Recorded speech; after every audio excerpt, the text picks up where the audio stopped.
What experience मिली है? दुनिया के हकीम जेड़े हकीम सियाने होए सुनायो ते होए लभदे नहीं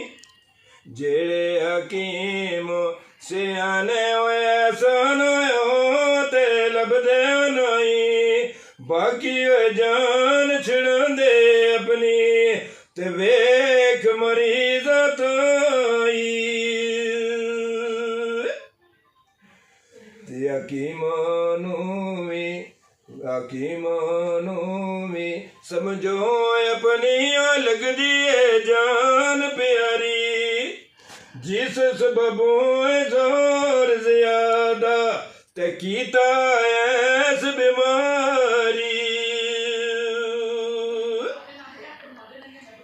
दिलों की होए के